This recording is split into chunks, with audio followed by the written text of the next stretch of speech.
Sim, com a palavra o doutor Sérgio Thyssen. Muito boa noite, meus caros amigos, irmãos queridos do VAC em Viena. É um prazer retornar como que ao convívio de vocês, mesmo sendo desta forma adaptada. Estamos saudando a presença dos amigos todos que possam agora ou depois estarem conosco durante o nosso encontro de estudo nesta oportunidade. Meu nome é Sérgio Thyssen, eu estou falando do Rio de Janeiro e estamos com a ideia de trabalharmos o tema relacionado a como manter o equilíbrio em tempos de pandemia. Este é um tema que nós temos abordado de uma maneira recorrente, claro, em função de tudo que está acontecendo no nosso mundo de mais ou menos 4 meses para cá. É importante nós começarmos lembrando que cada país tem vivido como que esta situação, as mudanças em diversos aspectos da vida de cada um, da vida das famílias, da sociedade, de um modo geral, de acordo com, claro, os efeitos mais ou menos hostis do novo coronavírus, do Covid-19. E se nós quisermos conversar sobre este tema, é importante nós nos recordarmos, por exemplo, há uma diferença muito grande entre a experiência humana de todos de um país como a Áustria e a mesma questão quanto a um país como o Brasil. Porque cada nação, cada povo, cada cultura, cada governo, na verdade, foi, ao longo de todos esses meses, ensejando nos seus esforços de adaptação e de experimentarem as dificuldades da hora que passa de um modo diferente. Eu estava agora há pouco observando notícias aqui do Brasil e nós estamos chegando hoje a 59 mil pessoas que deixaram este mundo, que perderam a vida. Isso dá mais ou menos 20 mil pessoas por mês. Nos Estados Unidos da América, a situação é a mais grave de todas. O Brasil está em segundo lugar.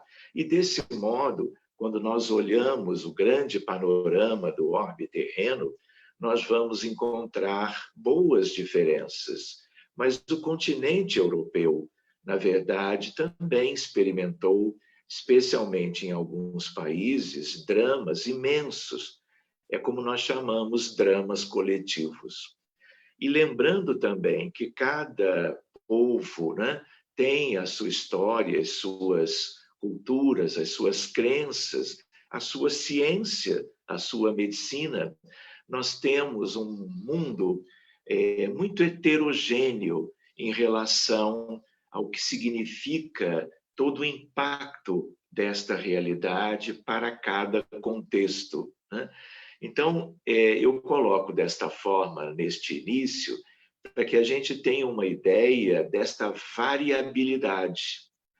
Quando nós vamos nos lembrando de aspectos que possam ser como que favoráveis a que tenhamos o equilíbrio mental em tempos de pandemia, a gente lembra que há uma diversidade muito grande e que a sociedade, de um modo geral, as cidades maiores ou menores, as famílias, as instituições, elas estão sendo muito como que impactadas de modo variável em função do que está aí.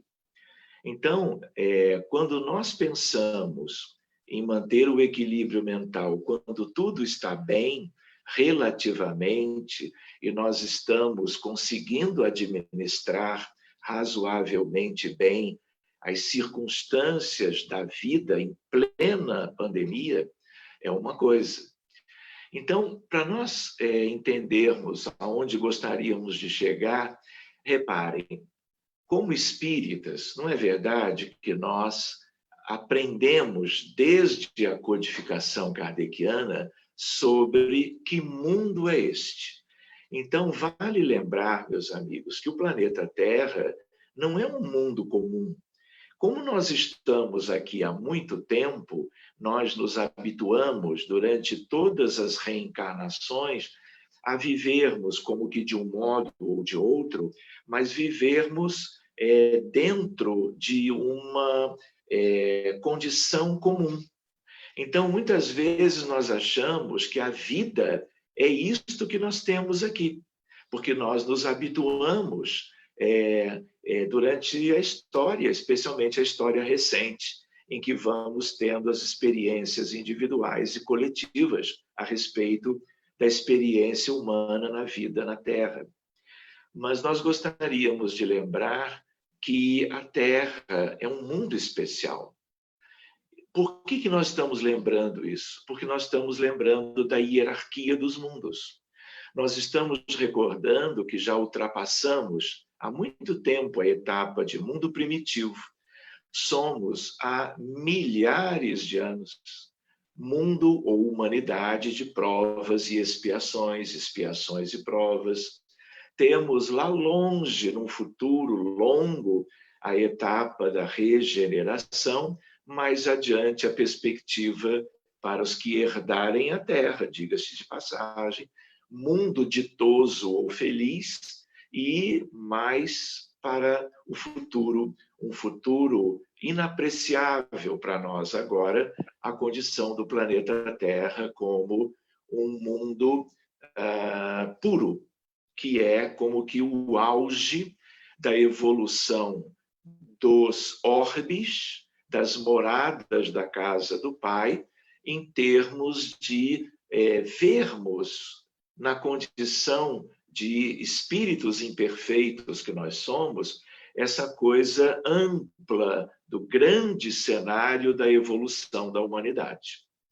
Então, a espiritualidade também nos disse mais de uma vez, nem precisava que fosse mais de uma, não é? Por exemplo, Emmanuel, no livro chamado Roteiro, é um livro astro. No livro Roteiro há um capítulo chamado O Grande Educandário. Então, ele chama, já no título do capítulo, a Terra como uma grande escola. E é nesse capítulo que ele afirma que no planeta, naquela altura, há poucas décadas atrás, quando o livro foi ditado por Emmanuel, pela mediunidade de Francisco Cândido Xavier, ele mostra que somos 20 bilhões de humanos. E, fazendo uma ideia hoje, nós seríamos, então, como somos, 7,7 bilhões de humanos encarnados, o que mais ou menos aproximadamente significaria dizer que somos 12,3 bilhões de desencarnados. Porque a pandemia e as dificuldades todas deste mundo, elas também repercutem, e muito, no outro lado da vida. Mas vamos nos deter nas questões mais nossas aqui. Então, eu estava recordando que, assim como Emmanuel chama o planeta Terra como que de um grande educandário, trazendo dados estatísticos sobre a população de espíritos humanos que vivem aqui, há outros espíritos, em outras obras, que chamam a Terra como um mundo hospital. Quando a gente pensa nisso, né, isso mexe um pouco conosco e nos faz refletir também sobre a nossa realidade, sobre quem nós somos, sobre de onde viemos, o que nós estamos fazendo aqui, qual é o sentido da vida, né? Porque tudo isso nós fomos estudando ou lendo ao longo dos nossos estudos doutrinários. Mas vale lembrar que, às vezes, certas circunstâncias especiais, e hoje nós estamos vivendo uma grande situação que envolve praticamente o planeta inteiro, diria para vocês que é algo que nós nunca tínhamos visto. Comentava com a Regiane agora há pouco que é algo que a nossa geração nunca pôde imaginar que nós um dia viveríamos. E eu me refiro hoje como nós que estamos encarnados, mas, de certo modo, a própria espiritualidade, que faz parte da chamada erraticidade na Terra, eles também nunca tiveram uma experiência dessas proporções.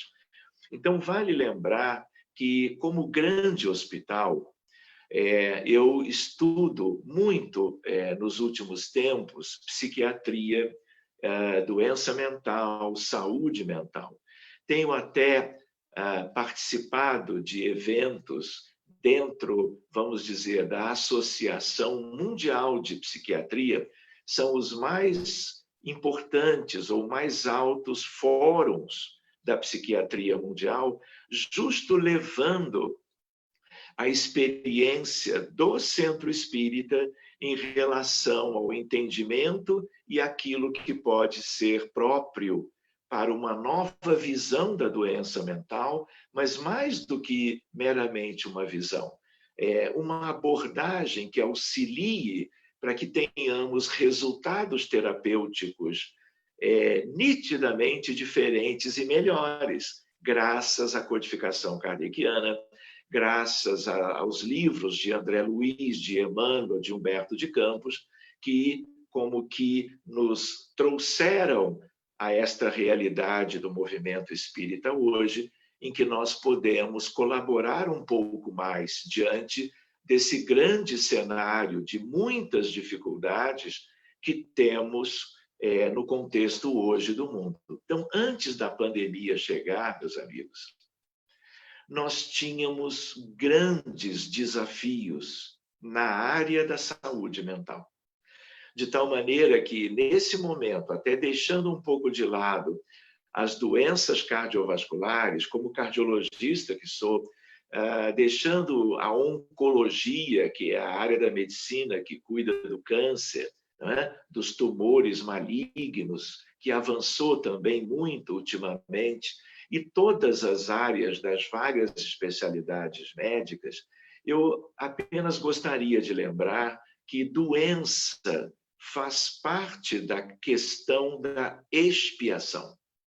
Toda doença que promove sofrimento, dor, muitas vezes morte, na verdade, tudo tem a ver com o caráter, não é, provacional e expiatório da vida humana num planeta que é, na verdade, a reunião de espíritos enfermos, de espíritos ou almas, estejamos de um lado da vida ou do outro, que trazemos as nossas pendências de muito tempo atrás, poderíamos pensar de milênios, que como que deixamos pendentes, trazendo para a condição nossa de quando reencarnamos na Terra. Então, em termos de saúde mental, já seria válido de nós lembrarmos que nós já tínhamos, antes da pandemia, inúmeros desafios. Então, por exemplo, existe uma montanha, uma epidemia mundial de doença mental. A grosso modo, a Organização Mundial de Saúde trabalha com a ideia de 500 milhão de pessoas, porque a Organização Mundial de Saúde só lida com a vida humana física dos encarnados, né? Se há ou não instituições semelhantes do outro lado, não é do nosso conhecimento. Mas a OMS estima 500 milhão de casos. E essa montanha, ela é ampla e geral, são centenas de diagnósticos de patologias mentais diferentes. E nós temos a ideia, por exemplo, da depressão. A depressão é a maior estatística de diagnóstico de transtorno mental da atualidade. de tal maneira que não há, vamos dizer assim, não há país do mundo, e são 190 aproximadamente, em que a depressão não seja um problema de saúde pública de cada um destes países. É assim na Nova Zelândia, na Austrália, é assim nos Estados Unidos, no Brasil, no Uruguai, no Chile, na Argentina, como acontece na Itália, em Portugal, na Espanha e acredito que na própria querida Áustria também.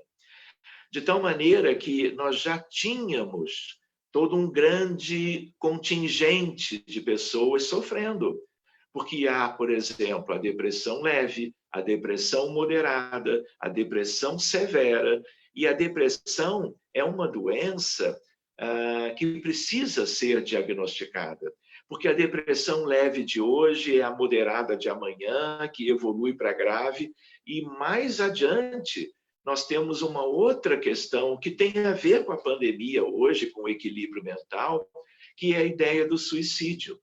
Não é? 2/3 dos casos de qualquer país, mas essa estatística é americana, 2/3 dos casos de tentativas de suicídio ou de pessoas que tenham cometido suicídio, antes eram 66% dos casos, pessoas com depressão, com diagnóstico, com tratamento, ou porque não tinham o diagnóstico sem tratamento. Para que a gente tenha uma ideia da nossa realidade, porque às vezes, quando nós não estamos lidando diretamente em nós, conosco, no nosso ambiente familiar, seja de uma parentela corporal, eventualmente envolvendo o nosso círculo de pessoas afins, de amigos, colegas, vizinhos e etc., não é? Às vezes nós não temos uma ideia da realidade, não é? Às vezes até nós fugimos um pouquinho, desejando, às vezes até inconscientemente, uma espécie de uma preservação mental. E aí os distúrbios mentais, as dificuldades, elas têm se multiplicado nas últimas décadas. Então, esse é o grande desafio da psiquiatria moderna. Eu, às vezes, me lembro de comentar numa live ou num estudo formal, né, que eu, por exemplo, sou cardiologista, sou clínico geral, mas em função da realidade de hoje, em função de tudo que nos chega solicitando auxílio na casa espírita, mas também no consultório profissional, o que eu mais trabalho hoje é doença mental. Eu hoje sou mais psicólogo, psiquiatra, do que propriamente clínico. Claro que há todo um equilíbrio, porque meus pacientes continuam como sempre foram, mas é nítido o que eu vejo, onde eu estou. Quando eu encontro colegas de diversas áreas, eu percebo o quanto isso vem se avolumando, o quanto não é apenas a minha experiência como médico espírita, é uma experiência ampla, e as estatísticas estão aí, tanto da Organização Mundial de Saúde, como da Associação Mundial de Psiquiatria. De tal maneira que, se nós já tínhamos tantas questões, vale a pena nós nos lembrarmos que, por causa da pandemia, em função de tudo que o número de casos, o sofrimento das famílias, da sociedade em geral, das pessoas. Por exemplo, tanto nos Estados Unidos, o maior número de casos está lá, em segundo plano, aqui mesmo no Brasil, o que nós vemos de sofrimento, o que o Brasil inteiro vê em função das notícias que estão nos elementos de noticiário o dia inteiro, são dificuldades humanas. É o luto, por exemplo, que está sendo vivido por um número muito grande de famílias, de pessoas. E se no início nós pensávamos que os grupos de risco, as pessoas de mais idade, as pessoas com comorbidades, diabetes, hipertensão, doença cardíaca e outros, né, tinham um risco maior, não só de contrair a doença, mas de virem a falecer, né? Hoje isso tudo é mais como que amplo. Então, a pandemia vem gerando, por exemplo, um alto número de pacientes novos de depressão. Ou seja, quem já tinha depressão, às vezes, mesmo com as medicações, a depressão se agrava. E aí há necessidade de consultas médicas novas. E como não se pode trabalhar como antes, há, por exemplo, as consultas de telemedicina para favorecer os encontros entre os terapeutas e, propriamente, os pacientes. Então, essa é uma ideia.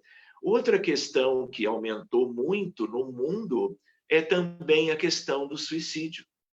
Porque, como a depressão se agravou em função dos novos desafios, infelizmente, por um desconhecimento sobre a imortalidade, sobre a continuação da vida, sobre a reencarnação, sobre os postulados espíritas de um modo geral, até a ideia de Deus, não é? No sentido dele, Pai amoroso, né? Contemplando desde sempre a humanidade, favorecendo a conquista da felicidade. Então, quando não há uma crença nas questões de superioridade moral que envolvem a vida, as pessoas se deprimem mais, as pessoas reagem menos e, às vezes, tomam atitudes que lhes são muito desfavoráveis, né? Trazendo um luto ainda maior à sociedade de um modo geral. A outra questão importante para nós lembrarmos é a questão de não apenas o número de casos de depressão e de suicídio terem, por exemplo, então, aumentado muito estatisticamente em quase todos os países, nós nos damos conta dos distúrbios de ansiedade. O Brasil, por exemplo, antes da pandemia, na estatística da OMS, é o país com o maior número de casos de pacientes com distúrbios de ansiedade. E distúrbios de ansiedade, como na depressão, isso leva a sofrimento. A dificuldade das pessoas de vivenciarem essa nossa realidade.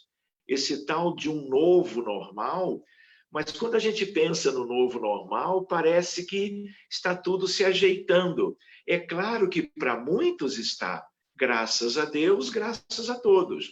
Mas, por outro lado, há muito sofrimento em função da perda da atividade laboral, do comércio que vai fechando as suas portas, das inúmeras adaptações na relação entre empregadores e empregados, a questão financeira, a questão da falta de, vamos dizer assim, um salário adequado, porque muitas pessoas no Brasil, por exemplo, sempre dependeram de coisas mais simples, mais rudimentares, em que era preciso, e continua sendo, que elas saiam de casa para trabalhar de algum modo. Enfim. A outra questão, portanto, é a ansiedade. Então, o número de casos de pessoas ansiosas que não tinham ansiedade e que agora têm por causa da pandemia é algo assim muito grande. Eu vou evitar de usar a palavra avassalador, porque ela é muito forte, mas seria algo semelhante a isso. Então, repara, o mundo está sendo exigido numa situação completamente nova, não é? Nós não tínhamos a menor ideia do que estava por vir, veio, chegou, está aí e desde o princípio vem causando grandes desafios aos adultos de cada lar, às crianças juntas dos seus queridos adultos, pais, avós, o contexto familiar de um modo geral, a vizinhança, a sociedade, os profissionais de saúde que estão na linha de frente para combater todos esses dramas, todos os dias, num esforço extraordinário, numa dedicação nunca vista. Mas essas pessoas são humanas, médicos, enfermeiros, atendentes, funcionários gerais dos hospitais, para que eles possam atender a toda uma demanda superlativa destes dias. E essas pessoas são gente, e elas vão voltando para casa ou vão vivendo isolados para que o vírus não chegue aos outros familiares. Então, esse montante, ele é muito desafiador. E como nós éramos espíritos imperfeitos, e ainda somos, e nós estávamos adaptados à realidade de um modo melhor ou menos tão positivo, agora é uma pressão muito grande destas circunstâncias diferentes. Então, reparem, quando no início eu quis lembrar que o mundo é esse, né? A heterogeneidade da vida do ser humano aqui, inseridos esses seres humanos nas suas famílias, nas suas instituições, na verdade, é um grupo muito diferente entre si. Então, agora, se nós estamos conversando no âmbito da casa espírita, hoje a casa espírita também sofreu mudanças, né? Nós estamos criando uma casa espírita, nos reunindo cada um nos seus respectivos lares. Isso é bom, por um lado, né? É uma adaptação positiva, aliás, com muito proveito para muitas pessoas, né? Um dia a gente pode estudar um pouco melhor isso, no sentido da difusão doutrinária, no sentido da ampliação de possibilidades dos estudos espíritas no planeta Terra. Mas voltando para a nossa questão, nós gostaríamos de lembrar que, se nós somos espíritas, temos alguma vivência de anos ou décadas dentro da nossa instituição, dentro do movimento, nós já temos muito. Nós temos o conhecimento da doutrina. Nós temos uma base doutrinária espírita, nós temos os livros de Kardec, nós temos os livros daqueles autores mais consagrados pela lavra mediúnica de Francisco Cândido Xavier, de tal maneira que nós temos uma bússola. Nós temos até o norte da bússola, que é o Evangelho segundo o Espiritismo.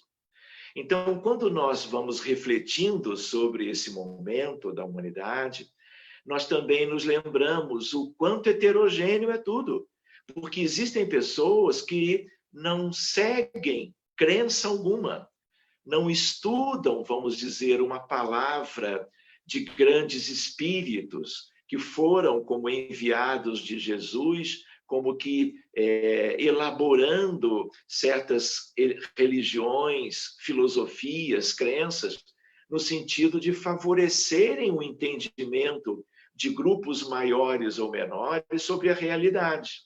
Mas vamos dizer do nosso ponto de vista, do ponto de vista dos espíritas. Mas nós não podemos perder de vista que o mundo não é de espíritas.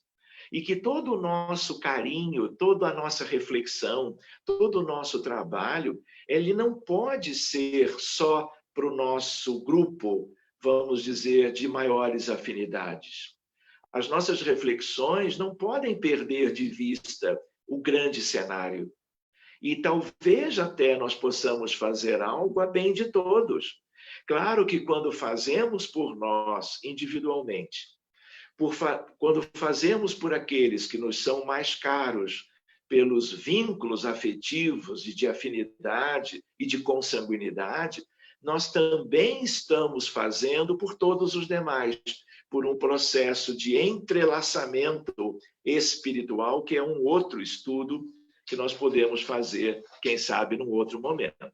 Mas nós nos lembramos que, em termos de sermos espíritas, nós temos um patrimônio, nós temos como que um tesouro à nossa disposição. De tal maneira que quando nós estamos, por exemplo, presos em casa, por causa da necessidade do isolamento social, por causa da quarentena, eventualmente em países ou regiões de 4 meses para cá, o lockdown, nós estamos mais no ambiente do lar.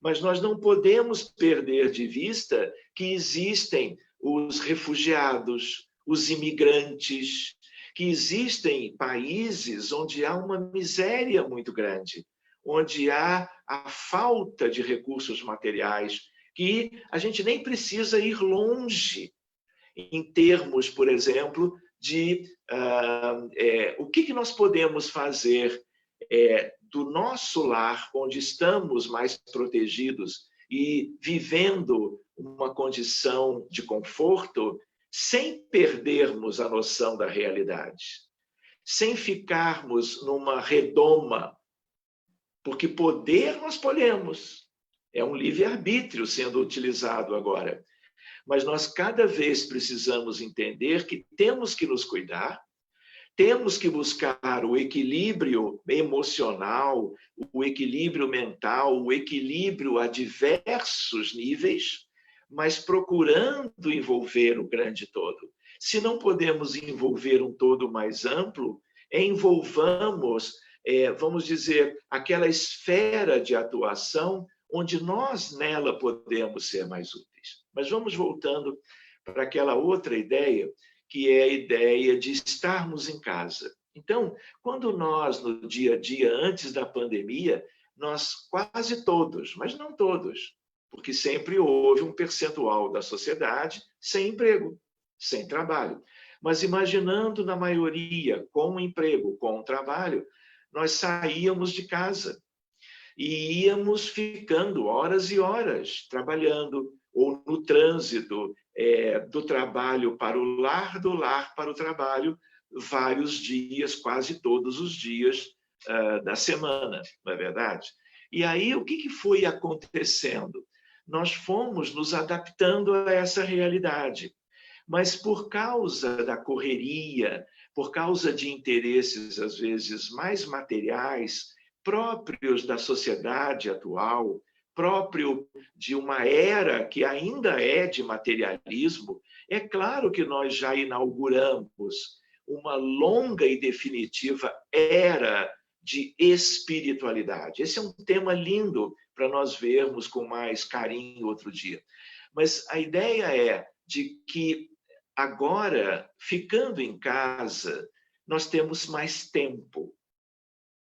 Nós temos tempo para nós, como pessoas, como seres humanos, como pessoas comuns, ainda frágeis, ainda com muitas imperfeições. Então, quando eu me refiro a termos tempo para nós, como é que nós vamos usar o tempo pensando em equilíbrio mental? Escolhendo certas séries na televisão e vendo um capítulo atrás do outro, muitas vezes escolhendo filmes que mostram coisas humanas, às vezes até aventuras interessantes. Mas nós podemos ter um critério melhor, já podíamos ter antes. E agora que temos mais tempo, tudo depende ainda de nós. Com o que nós vamos nos vincular agora? E mais do que antes. Não é? Como é que nós vamos usufruir do tempo? Não é verdade que nós dizíamos que não podíamos brincar com os nossos filhos porque tínhamos que sair para o trabalho, para buscar o ganha-pão, o salário ao final do mês? Não era isso que nós dizíamos?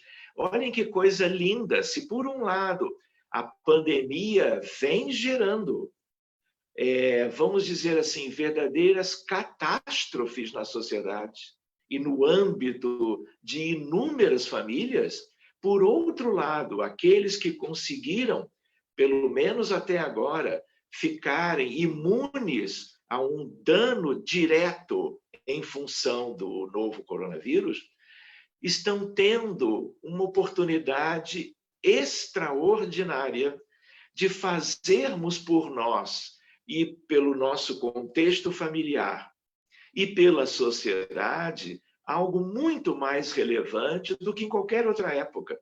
Então, por exemplo, vou lembrar alguns aspectos. Se nós quisermos continuar distraídos, antes era o motivo do emprego e do trabalho fora de casa. Mas, às vezes eu vejo em consulta, famílias numerosas com 5, 6 pessoas que passam, às vezes, incluindo as crianças de qualquer idade e os adolescentes e os jovens, com os tablets, com os telefones celulares, com as televisões ligadas 24 horas por dia. Então, em geral, utilizando essas ferramentas que a ciência nos brindou, mas um uso, vamos dizer assim, pouco construtivo, em que as pessoas ansiosas, deprimidas, as pessoas temerárias, quantos e quantos por trás da ansiedade de agora estão em busca de questões variadas por causa do medo, para irem se distraindo com isso ou com aquilo. Então, nós precisamos conversar, nós precisamos trabalhar essas questões. Houve uma época que um espírito feminino muito querido na Federação Espírita Brasileira, no Grupo Ismael, há anos atrás, ela disse assim: filho, você tem feito muito. Você viaja, você estuda, você se dedica na sua atividade assistencial, você corre para cá e para lá, mas, filho, onde está o teu primeiro amor? Quando ela me disse isso, eu entendi que podia ser que ela estivesse se referindo a uma primeira namorada, uma primeira paixão, algo assim, mas não era isso. Ela queria dizer algo do tipo: filho, cuida de ti mesmo. No sentido de que, mesmo ajudando dentro das pequenas possibilidades de cada um, as outras pessoas, os demais, dentro de uma proposta de trabalho, né, ela encarecia que nós não nos descuidássemos em termos do primeiro amor. Então, o primeiro amor é um amor divino, é uma substância fundamental que é um legado de Deus a todos os seus filhos, do universo. E ela pedia que eu prestasse atenção, no sentido: olha, cuide dos outros, mas cuide de você próprio. E aí, ao longo do tempo, eu fui refletindo, amadurecendo sobre o que ela queria como que me chamar a atenção. E hoje nós podemos entender isso melhor. Se agora dentro de casa nós temos mais tempo para muitas coisas. Inclusive, quem eu sou? Será que já não é mais do que hora de eu ter oportunidade de olhar mais para dentro? Cada um de nós. De ao final de cada dia, nós podemos nos sentir como que na frente de um espelho de cristal, todo espiritualizado, e procurar realmente me enxergar, analisando o que eu fiz naquele dia, o que eu fiz naquela semana, como é que eu me cuidei, como é que eu me envolvi com as outras pessoas, como é que foi o relacionamento interpessoal no trabalho, nas lives, dentro de casa, com os familiares da parentela corporal. O que eu fiz que não é de acordo com o Evangelho de Jesus? Porque o que eu fiz que graças a Deus. Mas se eu não me observar, se eu não observar, analisando carinhosamente, respeitosamente, as minhas reações às circunstâncias variadas, eu vou viver uma espécie de um platô. Não é? Eu, sem saber bem onde é que eu estou, não é? Eu vou viver uma certa estagnação. uma forma de nós sairmos da estagnação e procurarmos um aperfeiçoamento progressivo, não é? No sentido de uma melhora íntima, uma educação dos sentimentos, é eu me observar. É claro que a vida em sociedade está lá no Livro dos Espíritos, a lei de sociedade. Não adianta eu fugir para subir um monte e, vamos dizer, viver como que em meditação o tempo todo. A vida humana é uma vida nos moldes que conhecemos, a sociedade ampla em geral interagindo entre si, os seus integrantes. Então, a ideia é de que como é que eu posso me avaliar melhor? Porque a espiritualidade também já disse que quando as pessoas desencarnam e despertam no mundo espiritual em alguma condição já um pouco melhor, não é? Olham para si, observam no entorno, não é? Observam a grandeza da vida do universo, têm então uma ideia melhor da realidade. O que acontece? A expressão que os espíritos superiores mais ouviram: ah, se eu soubesse. O sentimento mais nítido, e eu conheço um pouquinho isso, porque interajo com um, com o outro, e até com quem está do outro lado. Então, o sentimento mais típico de boa maioria é o arrependimento.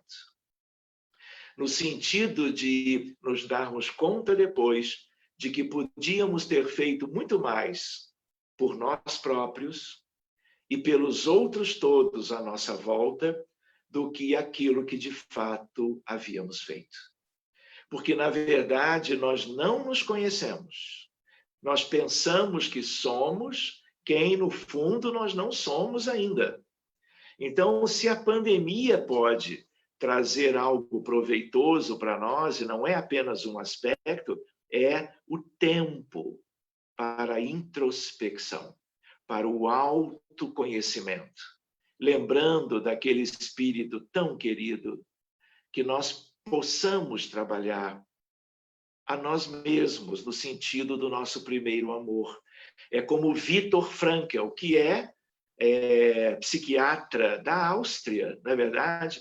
Uma figura linda, tem uma obra no campo da saúde mental que é um tesouro para a humanidade. Ele que viveu as agruras de Auschwitz-Birkenau, na Polônia, né? Sobreviveu, e ele fala o núcleo saudável da alma humana. A pandemia também é para isto. Como é que é o meu núcleo? Eu sou um filho de Deus, uma filha do Criador. Como é que eu posso me cuidar melhor? O que eu devo fazer das mudanças? Eu não posso pensar de viver por mais tempo a estagnação. E talvez, em meio a tantos prejuízos, reais ou aparentes, da pandemia, no âmbito do indivíduo, no âmbito da família e da sociedade mais ampla, existem aspectos bem positivos. Do tipo, olha, para uns virá um sofrimento inenarrável. E tem acontecido todos os dias, para diversos países. Mas, por outro lado, será todo um tempo que vai durar de reflexão, de análise, de aperfeiçoamento, de comunhão, de desenvolvimento das virtudes. Porque lá no início nós comentávamos que provas e expiações, doença tem a ver com as duas questões, mas doença grave, com muito sofrimento, risco de vida, cirurgias, muitos medicamentos, poliquimioterapia, radioterapia, tudo isso é expiatório. E a ideia qual é? A ideia de que eu preciso buscar as mudanças, porque eu posso ter um nível de cura que é o que a medicina hoje oferece. Mas eu preciso refletir que existem outros níveis, muito mais profundos, que se eu não obtiver por esforço pessoal, por questões que não virão pelos terapeutas celestes, não virão pelos terapeutas encarnados, médicos e profissionais de saúde, virá de dentro. E a questão da doença, da perturbação mental, tudo vem de dentro. É claro que há obsessores, que há influências persistentes e equivocadas ou nocivas, há. Mas a ideia qual é? A ideia de que nós somos viciosos ainda. Né? Toda a nossa história remota até hoje foi sendo construída em função de orgulho, egoísmo e vaidade. Está lá no Livro dos Espíritos, está lá no Evangelho segundo o Espiritismo. No capítulo Sede Perfeitos, nós vamos ver uma mensagem de raríssima beleza, que se chama O Homem de Bem. Nós temos que ler e reler aquilo, porque aquilo é um bálsamo por um lado, e é um convite extraordinário de Jesus, dos bons espíritos, dos protetores da humanidade, para cada um de nós. E a pandemia pode ser aquela hora, como é que eu sou de verdade? Eu não quero me iludir mais. Eu não quero desperdiçar reencarnações. Eu quero trabalhar as minhas dificuldades, que têm a ver com aqueles vícios milenares. E eu sei que existe compaixão, empatia, solidariedade, fraternidade, caridade desinteressada, humildade, que, como dizem os espíritos, é, vamos dizer, a virtude que abre as portas dos céus. No alto, nas esferas mais lindas, não há ninguém com orgulho, que é a antítese da humildade. E se a pandemia não chegasse, talvez um bom número não pudesse ou não se visse forçado a ficar em casa, mas não é só no sentido de ficar em casa em termos de moradia, é no sentido de buscar a casa mental, a casa íntima, a essência da vida, que é a evolução pessoal e individual no decurso de milênios que resultou no que nós somos agora. Então, reparem, as virtudes, mais cedo ou mais tarde, substituirão aqueles vícios antigos. Quando é que eu vou trabalhar isso? Se eu estava ainda na correria do trabalho fora de casa, eu me distraía. A gente lembra que esse mundo é um mundo semi-primitivo, é um mundo de provas e expiações, é um mundo de ilusões por causa da matéria. É um mundo de apelos. Em vez de nós vivermos de acordo com as diretrizes das grandes religiões, que sempre falam sobre o amor, do Evangelho de Jesus, ainda mais que temos ele à luz do Espiritismo, com uma ideia de trilharmos um caminho mais reto, na verdade, nós andávamos por atalhos, iludidos, seduzidos pelas ilusões da vida. Então, agora é diferente, é tipo um grande convite. Fiquemos em casa para interagirmos com os familiares, se os temos. As crianças que estão conosco, elas têm uma importância extraordinária, sempre tiveram, mas agora todo esse conjunto nos faz recordar de que a regeneração começa na geração nova. Se nós buscarmos o livro A Gênese, 1868, o último livro do Pentateuco, já que Allan Kardec desencarna em 31 de março de 1869, nós vamos encontrar no capítulo 18, os tempos são chegados. E ele nos fala, François Arago, que era primeiro-ministro da França, desencarnou poucos anos antes e já foi fazendo parte da codificação kardeciana. E ele nos alerta para a ideia de que a geração nova são espíritos que virão para substituir uma geração que não prestou atenção no dever de casa e que terá que partir para rudes degredos reeducativos. Então, as crianças de hoje são o maior investimento para o futuro feliz da humanidade. Nós precisamos tratá-las melhor. A evangelização espírita da infância e do jovem é um aspecto, mas nós nos lembramos que somos bilhões e os espíritas hoje são apenas um pequeno grupo em meio a esse grande cenário. Então, os desafios são muito grandes e nós nos lembramos, vamos trabalhar as virtudes. A gente lembra que não há espaço íntimo, vamos dizer assim, para os vícios ao mesmo tempo que as virtudes. Então, o nosso dever de casa é nos conhecermos melhor, reconhecermos as nossas fraquezas, as nossas dificuldades, as nossas imperfeições, orgulho, egoísmo e vaidade, e tratarmos de abrir espaço íntimo para novas experiências, a continuação daquelas que já têm a ver com esses esforços, mas a busca pela intensificação desse processo. Nós nos lembramos, não vai dar tempo, mas pode ser tema para um estudo daqui a uns dias, meses, como acharmos melhor. Mas em medicina hoje, medicina clínica, não estou falando agora da psiquiatria, na área da saúde mental. Se eu colocar no NIH, no site de procura, o mais alto nível, se eu colocar spirituality and health como elementos, palavras-chave de procura, eu tenho 20 mil artigos para estudar. E eu estou lendo. De tal maneira que espiritualidade hoje está na medicina. Então, na beira do leito, nós trabalhamos com a prece, com a ideia do perdão, com meditação. Então, cada vez mais, especialmente de 20 anos para cá, a medicina está se espiritualizando.